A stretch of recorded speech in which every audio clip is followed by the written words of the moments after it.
Hi అండి, marvellous మజ్జిగ పులుసు నా స్టైల్లో ఎలా చేసుకోవాలో చూపిస్తాను. ముందుగా 1/2 లీటర్ వాటర్ లోని పసుపు, ఉప్పు, మీకు నచ్చిన కూరగాయలన్నీ ఇలా చిన్న చిన్న ముక్కలుగా కట్ చేసుకొని వాటర్ లో వేసుకోవాలి. ఇలా కూరగాయ ముక్కలన్నీ 80% ఉడికించుకోవాలి.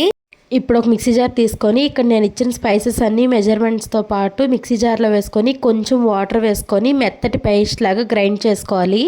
ఇప్పుడు ఒక గిన్నెలోకి 4 టేబుల్ స్పూన్ల పుల్లటి పెరుగు తీసుకొని తరకలు లేకుండా విస్కర్ తోని బాగా విస్క్ చేసుకోవాలి. ఇందులోకి చిటికెడు పసుపు కూడా వేసుకొని కలిపేసుకొని ఇందాక గ్రైండ్ చేసుకున్న పేస్ట్ ని ఇందులో వేసుకొని కొంచెం వాటర్ వేసుకొని కలిపేసుకొని స్టవ్ మీద పెట్టేసుకొని ఒక్క ఉడుకు రానివ్వాలి. ఇలా కొంచెం ఉడికిన తర్వాత ఇందులోకి ఇందాక ఉడికి పక్కన పెట్టుకున్న కూరగాయ ముక్కలన్నీ వేసుకొని ఒక్కసారి కలిపేసుకొని 2-3 పొంగులు రానివ్వాలి. ఇప్పుడు ఇందులోకి కరివేపాకు, కొత్తిమీర వేసుకొని కలిపేసుకోవాలి. ఇప్పుడు ఈ మజ్జిగ పోపులోకి ఆవాలు, జీలకర్ర, ఎండుమిర్చి పోపు వేసుకొని ఈ మజ్జిగ పులుసులో వేసేసుకోవాలి. మజ్జిగ పులుసు అంతా అయిపోయిన తర్వాత లాస్ట్లో రుచికి సరిపడా ఉప్పు వేసుకొని ఒక్కసారి కలిపేసి స్టవ్ ఆపేసుకోవాలి. అంతే, మజ్జిగ పులుసు రెడీ అయిపోయినట్టే. Bye bye.